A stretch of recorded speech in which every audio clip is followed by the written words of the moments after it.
합니다. 로마서 10장.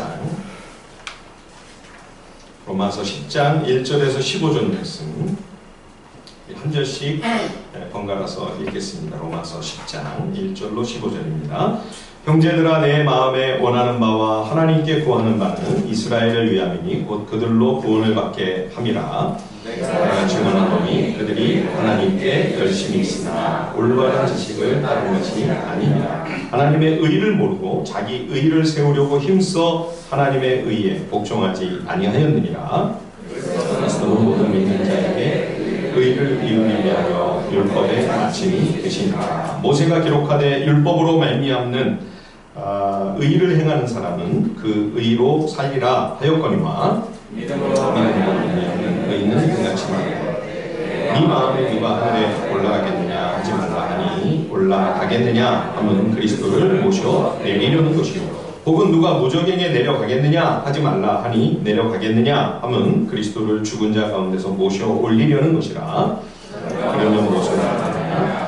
말씀이 네게 가까워 네 입에 있으며 네 마음에 있다 하였으니 곧 우리가 전파하는 믿음의 말씀이다. 네가 만일 내 입으로 예수를 주로 시인하며 또 하나님께서 그를 죽은 자 가운데서 살리신 것을 네 마음에 믿으면 구원을 받으리라. 사람의 마음으로 입으로 시인하여 구원에 이르느니라. 성경에 이르되 누구든지 그를 믿는 자는 부끄러움을 당하지 아니하리라 하니 차별이 없습니다. 한 분이신 주께서 모든 사람의 주가 되사 그를 부르는 모든 사람에게 부요하시도다. 누구든지 주의 이름을 부르는 자는 구원을 받으리라. 그런지 그들이 믿지 아니하는 것을 어찌 부르고 듣지도 못한 일을 어찌 믿으리요. 전파하는 자가 없이 어찌 들으리요. 다 함께 보내심을 받지 아니하였으면 어찌 전파하리요. 기록된 바 아름답도다. 좋은 소식을 전하는 자들의 발이여 함과 같으니라. 아멘. 예, 앞서 로마서 9장에서는 하나님을 사랑하시는 그 자녀들에 대한 하나님의 예정과 선택의 은혜를 선포했습니다. 하나님의 예정, 하나님의 이 선택에 관하여 말씀을 나누게 되면 예나 지금이나 죄인들의 마음에서는 불수, 왜 누구는 구원하고 누구는 구원을 안 하는가? 불공평한 거 아니냐? 이건 불공정한 얘기 아니냐? 하나님은 불의하시다. 이런 원망이, 불평이 먼저 불수 올라옵니다. 이에 대하여 바울은 로마서 9장에서 비유를 하나 이야기를 해주죠. 유명한 토기장이의 비유입니다. 우리는 토기장이로부터 지음받은 그릇과 같은 입장이기 때문에 온 우주의 창조자이시며 또 그것을 다스리고 통치하시는 절대적인 권한, 절대 주권을 가지고 계신 하나님 앞에 이런 문제 제기 자체가 실은 불가능하다. 우선 이렇게 이야기를 하죠. 더군다나 우리는 온전한 그릇도 아니고 깨진 그릇입니다. 죄와 타락과 부패로 덕지덕지 오염되어 폐기 처분되어야 마땅할 쓸모없는 그릇이 되어버렸죠. 그러니 우리가 공정성을 이야기하고 정의를 이야기하고 의와 공평에 관하여 문제를 제기한다는 것은 말이 안 됩니다. 왜냐하면 하나님이 만약 그러한 문제 제기를 따라서 정말 한치의 어떤 긍휼이나 일말의 자비나 동정이 없이 우리 죄인에게 철저히 그 완벽한 정의와 공의를 적용하신다면 이 자리에 죄인인 우리가 이렇게 멀쩡하게 살아있을 수 있을까요? 아무도 살아남지 못했을 겁니다. 그렇죠? 그러니까 우리가 의를 이야기하고 공정을 이야기하고 하나님의 정의를 이야기한다는 거, 사실은 그것부터가 말이 안 되는 거죠. 그래서 지난 수요일 스가랴서 말씀을 인용하여 여러분들에게 이야기를 나눴습니다. 철저히 부패하고 타락한 쓸모없는 죄인을 예정하시고 하나님의 자녀로 선택하신 하나님의 그 기이한 은혜는 마치 불에 그슬린 나무를 그 무서운 불 속에서 끄집어내신 것과 같은 은혜다. 스가랴 3장에 보면 하나님께서 예루살렘을 불에서 꺼낸 그슬린 나무로 비유하셨죠. 그냥 버려두면 다 타서 숯덩이가 되고 재가 되어버릴 수밖에 없는 그런 나무를 불 속에서 하나님이 끄집어내신 겁니다. 그것이 바로 하나님의 신비로운 선택과 예정의 은혜로 구원받은 성도다. 그게 바로 나다. 예, 끄슬린 그 나무 토막. 예, 시커멓게 불에 끄슬린 그 나무가 바로 내 모습이라는 거죠. 그러니 결국 인간의 의와 노력과 선행으로 나의 업적이나 공로로 스스로 노력하여 애를 써서 구원 얻겠다고 하는 것 있을 수 없는 일이죠. 바울도 전에 하나님의 은혜를 받아들이지 아니하고 자기의 어떤 의와 열심과 스스로의 종교적인 열정으로 구원에 이르려고 애를 썼습니다. 그렇게 되면 이제 걸려 넘어지는 거죠. 예, 우리 같이 한번 읽어볼까요? 오늘 본문 바로 앞에 9장에 31절, 32절, 33절을 같이 한번 읽어보겠습니다. 로마서 9장 31절로 33절 다 같이 한번 한 목소리로 읽어보겠습니다. 시작. 의의 법을 따라간 이스라엘은 율법에 이르지 못하였으니 어찌 그러하냐. 이는 그들이 믿음을 의지하지 않고 행위를 의지함이라 부딪힐 돌에 부딪혔느니라. 기록된 바 보라 내가 걸림돌과 거치는 바위를 시온에 두노니 그를 믿는 자는 부끄러움을 당하지 아니하리라 함과 같으니라. 아멘. 예, 예수님은 우리 구원의 든든한 기초요, 우리의 영원한 생명의 견고한 반석이 되십니다. 그러나 동시에 걸려 넘어지는 거치는 돌과 걸림돌이 되시기도 합니다. 나의 절망적인 그 죄상을, 부패하고 타락한 그 죄인의 실상을 율법을 통해 깊이 깨닫고, 예수님을 통해 나를 구원하시는 하나님의 은혜가 아니고는 도저히 나의 의와 나의 경건으로는 안 되겠구나 하면서 예수님 앞에 무릎 꿇는 사람들에게는 주님이 영원한 구원의 든든한 반석, 그야말로 만세반석이 되어주시는 거죠. 그러나 여전히 나의 공로와 업적과 나의 알량한 누더기만도 못한 그 허접한 쓰레기 같은 나의 의를 내세우고 자랑하려고 한다면 오히려 십자가가 구원이 되는 것이 아니라 그 십자가에 도리어 걸려 넘어지는 거죠. 예, 여러분, 예수 그리스도의 십자가는 나에게 있어 구원을 얻을 만한 그 어떤 자격도 발견할 수 없다고 하는 하나님의 분명한 선언입니다. 여러분, 우리에게, 나에게, 죄인에게 뭐라도 한 가지 건질 게 있으면 선하고 의로운 어떤 한 부분, 한 조각이라도 그래도 하나님이 이건 좀 쓸만한데, 그런 어떤 근거나 이유나 자격이 있다면 그걸 가지고 그럼 우리를 자격을 주시고 구원하시면 되죠. 뭐하러 굳이 하나님의 아들께서 사람까지 되셔서 이 어두운 땅에 내려오시고 그렇게 생고생을 하시고 심지어 십자가에 못 박혀 가장 저주받은 죽음으로 그 모진 고통과 수치와 멸시를 다 받으시며 죽임을 당하셔야만 했겠습니까? 하나님의 아들이 굳이 오셔서 십자가를 지시고 죽으셔야만 했던 이유가 무엇입니까? 그것은 죄인에게 있어서는 그 어느 한 부분도 구원의 소망을 찾을 수가 없기 때문이죠.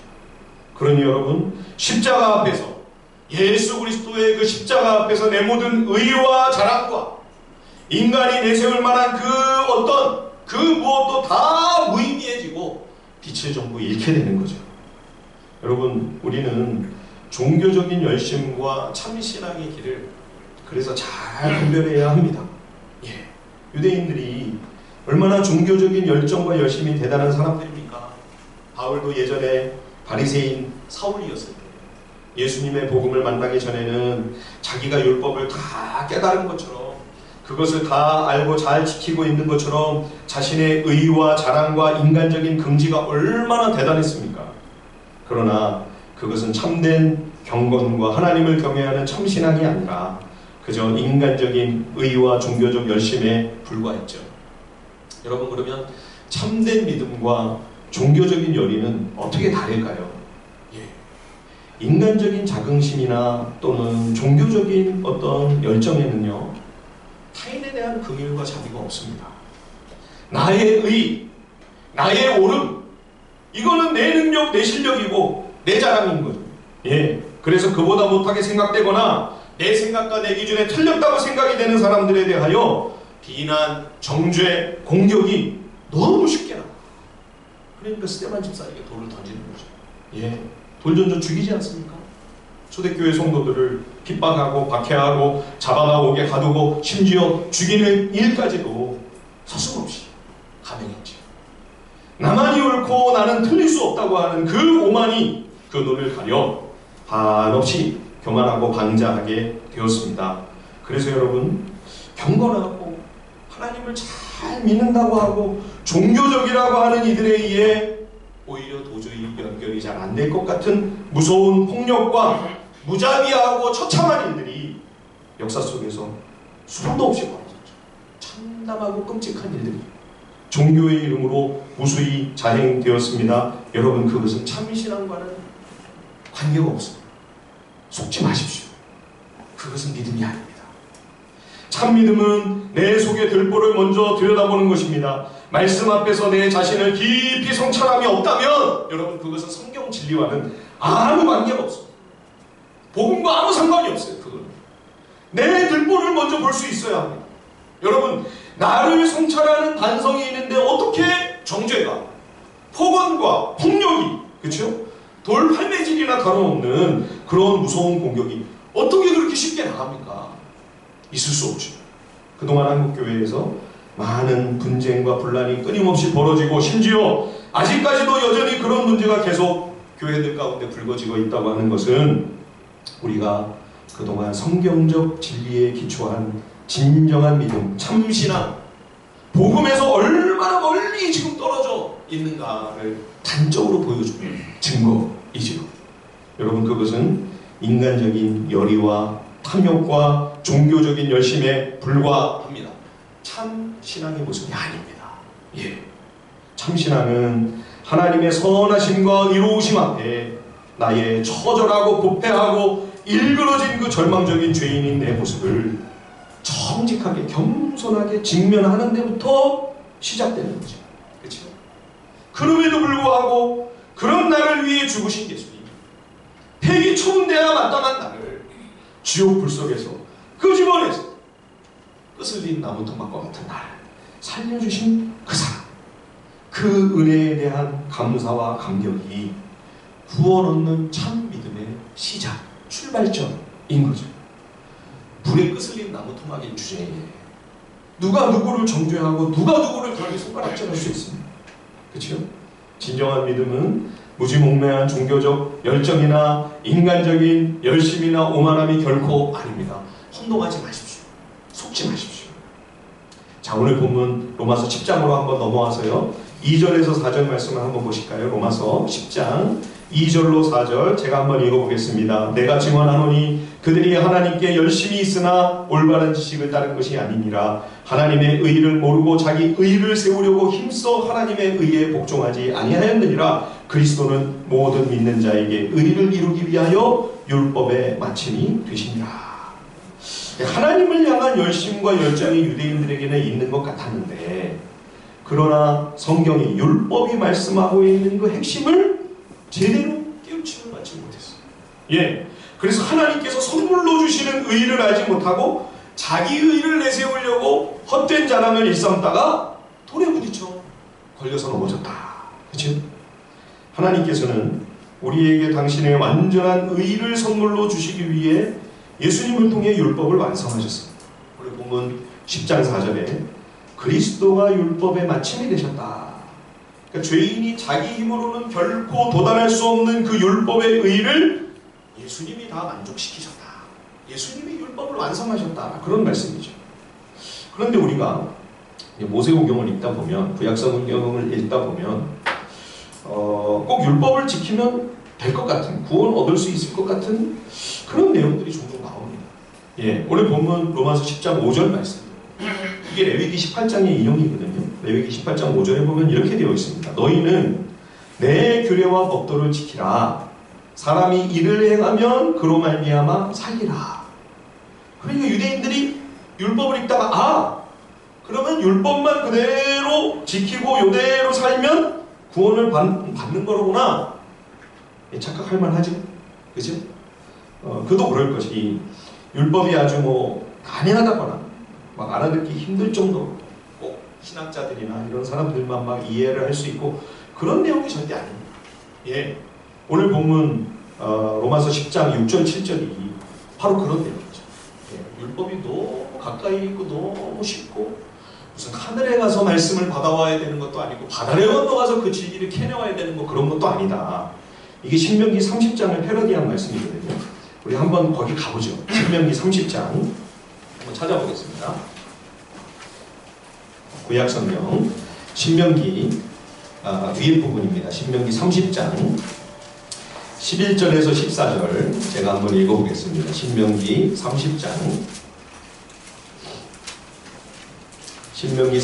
11절로 14절을 제가 한번 읽어봅니다. 신명기 구약성경 창출내민 신이죠. 그렇죠? 신명기 30장 11절로 14절을 제가 읽어보겠습니다.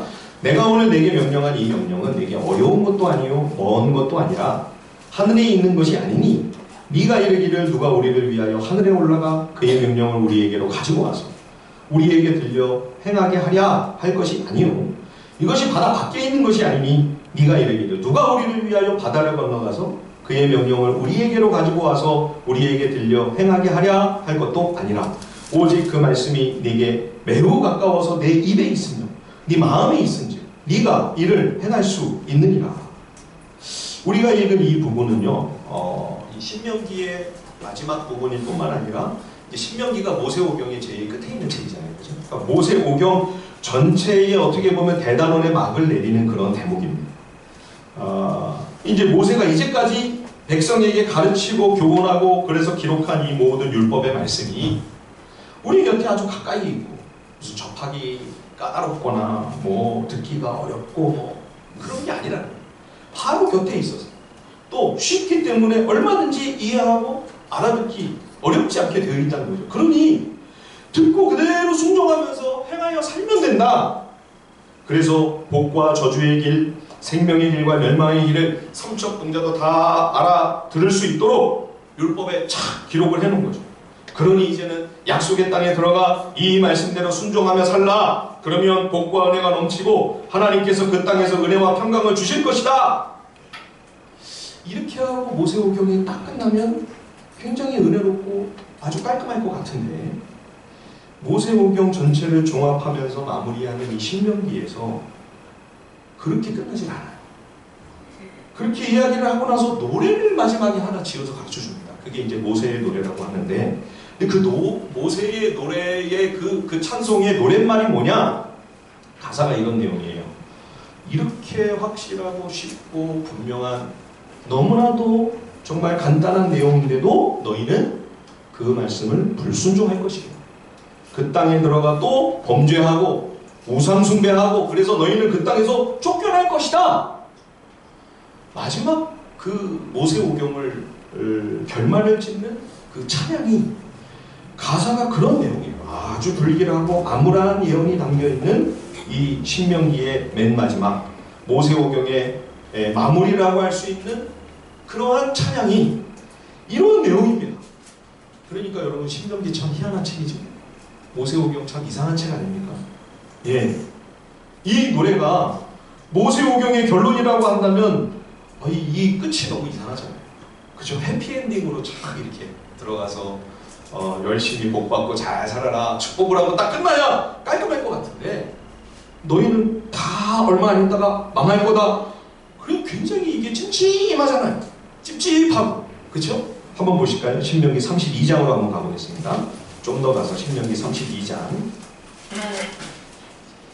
자 15절부터 18절을 한번 거기는 같이 한번 읽어볼까요? 신명기 32장 이게 바로 모세의 내용의 핵심적인 내용입니다. 신명기 32장 15절에서 18절 모세의 노래 중에 한 가사를 우리 같이 한번 읽어보겠습니다. 15절부터 18절 시작. 그런데 여수름이 기름짐에 발로 찼도다. 네가 살찌고 비례하고 윤택하며 자기를 지으신 하나님을 버리고 자기를 구원하신 반석을 업신여겼도다. 그들이 다른 신으로 그의 질투를 일으키며 가증한 것으로 그의 진노를 격발하였도다. 그들은 하나님께 제사하지 아니하고 귀신들에게 하였으니 곧 그들이 알지 못하던 신들 근래에 들어온 새로운 신들 너희의 조상들이 두려워하지 아니하던 것들이로다. 너를 낳은 반석을 네가 상관하지 아니하고 너를 내신 하나님을 네가 잊었도다. 예, 쉽고 가까이에 있는 말씀 언제든지 어렵지 않게 접할 수 있고 알아듣기도 뭐 난해하고 어려운 내용도 아니고 누구나 쉽게 깨닫고 순종하며 살 수 있는 그런 말씀 그렇게 살기만 하면 복을 받고 하나님의 평강을 누리며 약속한 그 땅에서 풍성한 은총을 누리며 풍요롭고 안락하게 살 수 있는 그런 말씀인데도 약속의 땅에 들어가면 너희 이스라엘 백성들은 하나님을 발로 차버리고 여호와를 배신하고 헛된 우상들을 섬기고 이방의 다른 신들을 쫓아가고 그래서 하나님의 진노를 일으켜 마침내는 여러 강대국의 침략에 의해 다 망하게 되고 다 뿔뿔이 흩어지는 고난과 환난을 당하게 될 것이다. 이게 모세오경의 마지막 모세의 노래의 내용이에요. 예. 그러니까 하나님께서 죄인이 어떤 존재인가를 너무 훤히 잘 알고 계십니다. 예.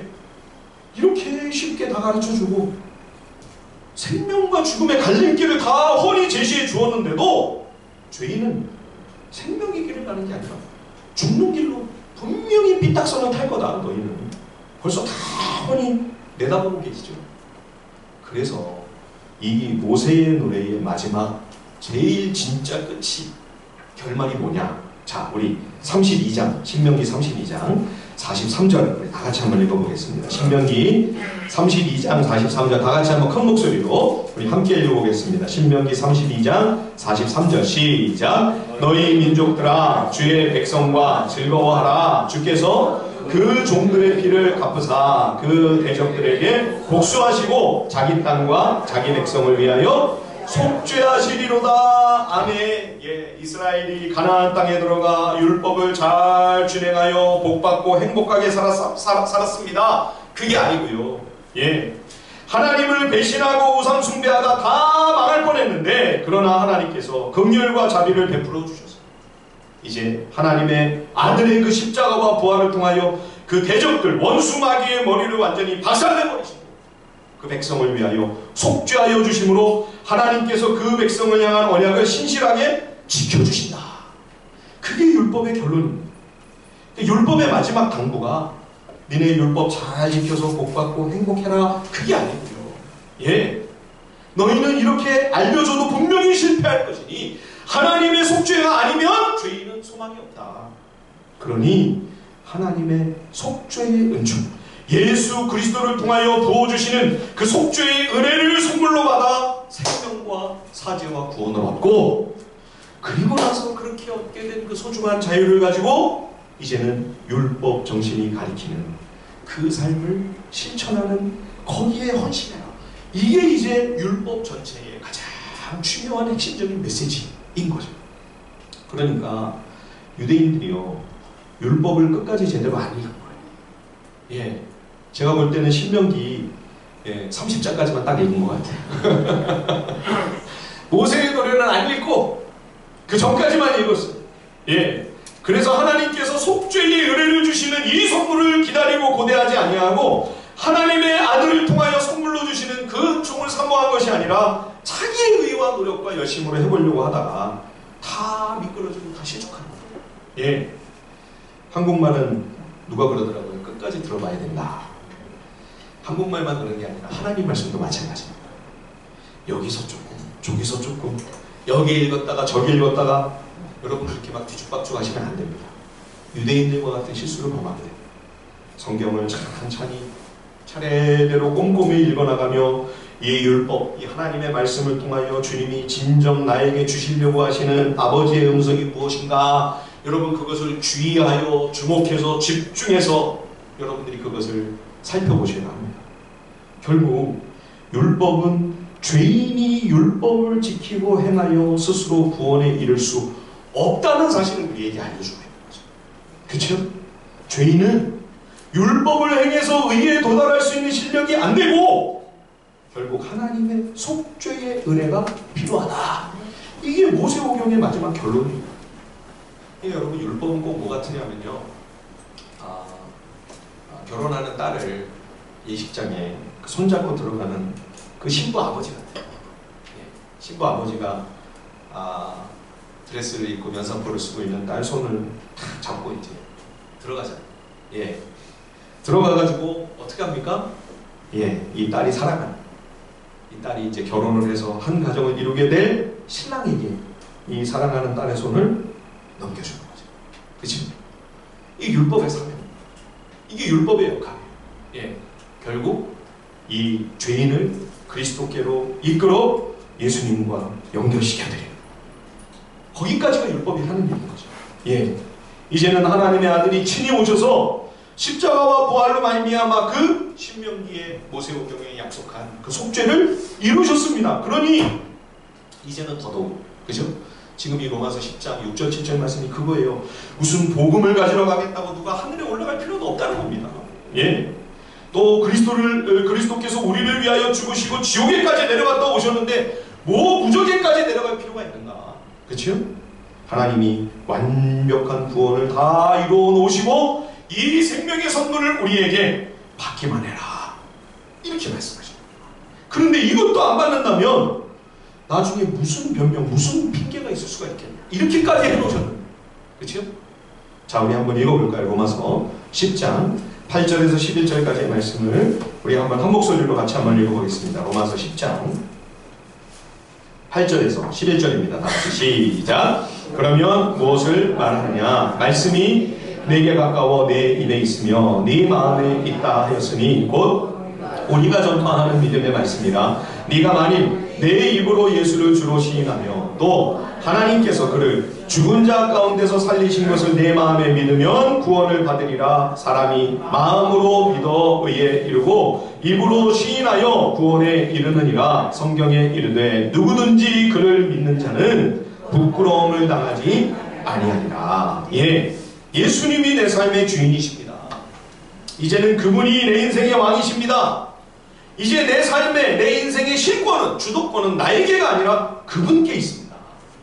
이거를 내 입술로 고백하며 그가 나를 위해 죽기 위해 이 세상에 오셨고 나를 위해 십자가에 피를 흘리셨고 그리고 내게 생명 주시려고 부활하셨다 라고 하는 이 사실을 여러분들이 마음에 진실하게 믿고 받아들인다면 죄 용서함의 은혜를 주시고 하나님의 그 완벽한 의를 선물로 주시고 영생과 구원의 선물을 받게 된다. 참 쉽죠? 여러분, 마음으로 믿어 하나님의 완벽한 의를 선물로 받게 되고 입술로 믿음의 고백을 시인하기만 하면 구원과 생명에 이르게 된다. 그래서 오늘 본문 13절에도 누구든지 예수님의 이름을 부르기만 하면 구원을 얻으리라. 그런데 여러분, 이 말씀을 딱 보다가 동시에 마태복음에서 예수님이 친히 산상수훈을 통해 주여 주여 입으로만 그렇게 예수님을 부른다고 예수님을 찾는다고 다 구원 얻는 건 아니다 하신 말씀이 싹 스쳐 지나가요. 이렇게 성경에 서로 기록된 말씀이 상반되는 것 같아요. 충돌되는, 상충된다고 느껴질 때 참 곤혹스럽죠. 그렇죠? 그래서 이 말씀만 아니라 마태복음 7장 21절에 나더러 주여 주여 하는 자마다 다 천국에 들어갈 것이 아니요 다만 하늘에 계신 내 아버지의 뜻대로 행하는 자야 들어가리라. 그러니까 로마서 지금 우리가 읽은 이 10장 8절에서 11절 말씀을 단지 그냥 입술로만 고백하는 걸로 생각하는 것은 문제가 있는 거겠죠. 그렇죠? 초대교회 성도들이 처했던 그 당시의 상황을 생각해보면 저들이 예수님을 주라 시인하고 고백하는 그 믿음의 고백이 우리가 느끼는 무게와 어느 정도로 달랐나 하는 것을 금세 실감할 수가 있습니다. 여기 이 로마서의 주라고 하는 이 말은 헬라어 퀴리오스라고 하는 단어입니다. 퀴리오스는 온 땅의 주, 온 세상을 다스리는 주인이라는 뜻입니다. 고대 로마 세계에서 퀴리오스는요, 로마 황제 한 사람뿐입니다. 그러니까 그리스도인이 내가 이제 예수님을 믿고 이 예수를 믿는, 함께 믿는 이 신앙 공동체의 일원이 되겠습니다 라고 해서 이제 나의 퀴리오스는 예수님입니다 라고 하는 이 고백은 이제 로마 황제가 퀴리오스가 아니라 예수님이 나의 퀴리오스입니다, 이런 고백입니다. 그러면 여러분, 고대 로마에서 십자가형으로 죽임을 당한 죄수가 나의 퀴리오스다, 이거를 옆 사람들이 알면 완전히 비웃음과 조롱과 조소의 대상이 되지 않겠습니까? 그때부터 왕따죠. 그렇죠? 뿐만 아니라 누가 만일 앙심을 품고 이거를 당국에 고발하면 어떻게 돼요? 얘가요, 로마 황제가 퀴리오스가 아니고요, 지는 퀴리오스가 따로 있대요. 이렇게 고발을 하게 되면 어떻게 되는 거예요? 끌려가서 그도 역시 십자가형으로 목숨을 잃게 될 수도 있는 거죠. 이방인들만 그런 게 아닙니다. 유대인도 마찬가지예요. 유대인들도요, 대다수의 유대인들이 이 당시에 예수님을 뭐라고 생각했냐면 나사렛 이단의 괴수로 여겼습니다. 그런데 나사렛 이단의 괴수로 대부분의 이스라엘 사람들이 생각하는 그 예수님을 나의 주이십니다, 이렇게 시인하는 거거든요. 그러면 이제 그때부터는 유대 공동체에서 완전히 쫓겨나는 거예요. 모든 불이익과 손해를 감수해야만 하는 그 가련한 처지로 추락하게 된다는 것을 각오하고 그거를 나는 감당하겠습니다. 장차 어떤 수치와 어떤 고난도 내가 그것을 다 극복해내겠다고 하는, 감당하겠다는 그런 각오로 세례를 받고 신앙 고백을 하고 성도가 돼서 교회 공동체의 일원이 됩니다. 지금 모슬렘 세계에서도 바로 그런 일들이 벌어지지 않습니까? 그렇죠? 다 이슬람 교도들인데, 그죠? 나는 예수님을 믿고 예수님이 나의 주님이십니다. 그러면 얼마나 그 처지가 고달파집니까? 그 사회에서. 그렇죠? 심지어 테러를 당하고 심지어는 살해를 당하기도 하고 그런 일들이 간혹가록 벌어지잖아요. 그래서 여기 11절에 누구든지 그를 믿는 자는 부끄러움을 당하지 않으리라. 왜냐하면 사실상 그 당시에 땅에서는 그리스도인이 심한 수치와 부끄러움을 당할 수밖에 없는 현실이었기 때문에, 그렇죠? 그래서 로마서 9장 33절에도 그를 믿는 자는 부끄러움을 당하지 아니하리라. 왜 이 약속을 자꾸만 덧붙입니까? 소망을 주는 겁니다. 비록 이 땅에서는 우리가 십자가에 달린 예수님처럼 그렇게 똑같이 지옥을 당할 수도 있겠는데, 그러나 결국에는 부활하신 그리스도와 같이 주께서 그를 반드시 영화롭게 하실 것이니 담대하라고. 그죠? 예. 그러니 여러분, 초대교회 성도들의 이 신앙 고백이 어느 정도의 무게감이었는지 이제 조금 느껴지십니까? 그냥 입술로만, 혀로만, 아니요. 이 고백은 목숨을 걸지 않으면 안 돼요. 목 내놓고 하지 않으면 안 되는 그런 정도의 무게가 실려있는 믿음의 고백이. 그러니까 여러분, 그 신앙 고백이 얼마나 힘있고 얼마나 가치있고 얼마나 소중하고, 그런 그리스도인으로서 그들이 세상에서 믿음의 삶을 살아갈 때 그들은 어떤 삶을 살았겠습니까? 그러니까 교회가 그 당시에 이제 우리가 나중에 로마서 16장 할 때 이제 또 살펴보겠습니다만, 요즘처럼 무슨 교회가 변변한 건물이 있습니까? 그 당시에 집에서 모이는 거예요. 원래 주로. 그렇죠? 그리고 성도들도 숫자가 많지 않았어요. 예? 집에서 모이는데 무슨 인원이 뭐 많이 되겠습니까? 정말 소수에 불과한 그 그리스도인들이었는데도 그들을 통해서 역사가 바뀌는 거죠. 그들이 세상을 변화시키는 거죠. 예. 과연 나의 믿음의 고백은 어떤 무게인가?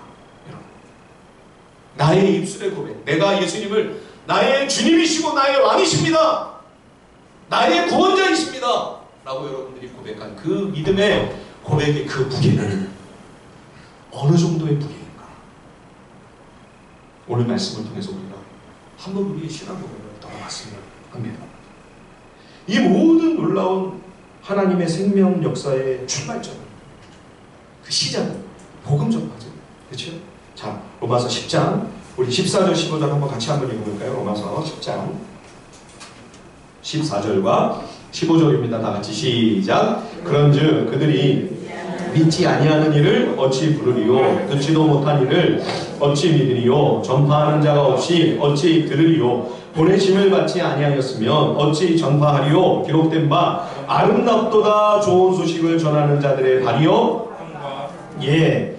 그러니까 누군가 이거를 전해주고 누군가 듣게 해주고 누군가 전달을 해줬으니까 듣고 믿음이 생긴 거 아니에요?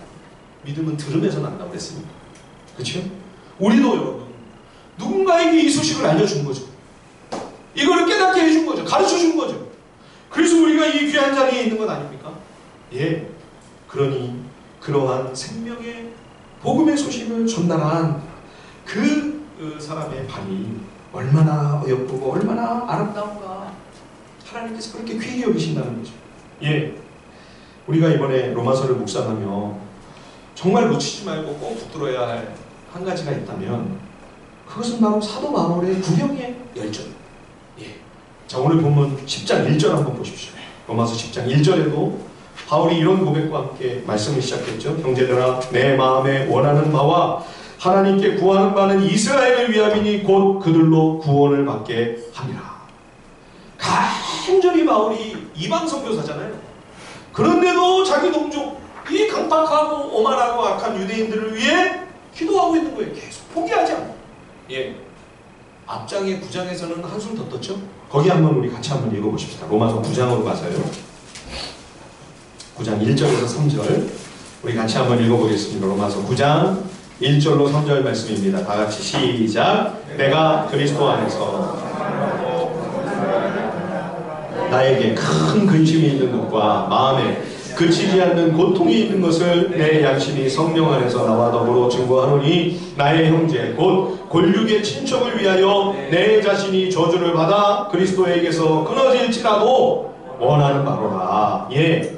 그러니까 만약 내가 그리스도께로부터 끊어져서 지옥에 갈지라도 그럴지라도 내가 원하고 바라는 바는 뭐냐? 내 골육, 내 형제자매, 저 유대인들이 예수 믿고 구원받고 생명을 해요. 예. 바울은 예수 믿고 나서 동족들에게 엄청난 박해와 핍박을 받았습니다. 그렇죠? 선교지 갈 때마다. 예. 그래도 바울은 유대인들의 회당을 먼저 찾아갑니다. 그래서 유대인들이 잘 알고 있는 그 율법에 예언된 구약 성경에 예언된 예수 그리스도가 메시아라고 하는 그 메시지를 찾아서 그것을 접촉적으로 복음을 전합니다. 그래서 믿은 사람들도 있지만 그거는 소수고 대부분의 경우는 오히려 날로 날 수 없는 곤욕과 그렇죠? 테러를 당하고 폭행을 당하고 1차 선교 루스드라에서는 돌에 맞아 죽을 뻔하지 않았습니까? 그렇죠? 또 3차 선교 다 마치고 또 예루살렘에 돌아왔을 때는 바울을 암살하려고 조직까지 바리새인들 그 조직까지 만들어져가지고 그렇죠? 수십 명이서 그 자객들이 동맹을 맺고 예. 바울이 죽을 때까지는 우리가 식음을 전폐하고 그렇게 하면서 바울을 죽이게 그렇게 조직적인 암살 시도까지 있었죠. 그럼에도 불구하고 바울은 내 이름이 생명책에서 지워질지언정 이들을 살려달라. 어떻게 이런 마음이 있었을까요? 예전에 자기가 그렇게 알지 못할 때 교회를 핍박하던 그 강팍하고 오만하고 완고한 그 자신의 모습, 그게 그 어리석고 미련한 유대인들의 모습 속에서 예전에 자기 모습이 보이는 거죠. 예, 그렇게 길길이 미친 듯이 날뛰면서 그리스도인들을 옥에 가두고 죽이고 그러다가 예수님을 만나지 않았습니까? 그런데도 예수님은 한없이 자유롭고 긍휼과 사랑을 그에게 베풀어 주셨습니다. 용서해 주시고 그를 위해 십자가를 지시고 피 흘려 주시고 그를 위하여 부활하시고 부활하신 주님이 그에게 나타나 그에게 새 생명을 주셨죠. 그렇죠? 멸망당에 마땅한 극악무도한 죄인을 살려주신 예수님, 그야말로 불에 끄슬린 나무 토막 같은 그런 나를 복음의 도구로 삼아주셨습니다. 옛날 과거처럼 복음을 알지 못해 저렇게 무지몽매하여 그 눈이 가려진 소경마도 같이 그렇게 갈 바를 알지 못해 헤매고 있는 저 유대인, 그 불쌍히 여기는 마음이 계속 올라오고 예. 고린도전서 9장 16절에 보면 내가 복음을 전할지라도 자랑할 것이 없으면 내가 부득불할 일이라 만일 복음을 전하지 아니하면 내게 화가 있을 것이다. 나같이 지옥 제일 알목에 가야 할 죄인이 구원을 얻었다면 그런 은혜를 내가 빚지게 되었다면 어찌 내가 복음을 전하지 않을 수가 있겠는가. 만약 그렇게 안 하면 내가 저주를 받는다. 예. 복음의 빚진 자로서 영혼과 생명을 향한 이 부담이 마음에 있어야 여러분 그것이 참 신앙이라 할 수 있을 것입니다. 사랑하는 성도 여러분, 여러분은 지금 누구에게 이 귀한 예수 그리스도의 복음을 전달해 주고 싶은 마음이 간절하십니까? 그를 위해 기도하고 계십니까? 내가 그리스도께로부터 끊어질지라도 만일 그가 그 한 영혼 그 한 생명이 구원받을 수만 있다면 주님 그렇게 해주십시오. 살려주십시오. 여러분 그렇게 바울처럼 기도하고 계시는 한 사람, 한 영혼, 한 생명이 있으신가요? 바울의 마음에 그 하나님의 마음, 예수님의 마음을 부어주신 성령께서 우리에게도 그와 동일한 은혜를 부어주시기를 간절히 바랍니다. 예, 탈무드에 그런 기록이 있죠. 한 사람을 구하는 것이 온 세상을 구하는 것이다. 한 사람을 구하는 것이 온 세상을 구하는 것이다.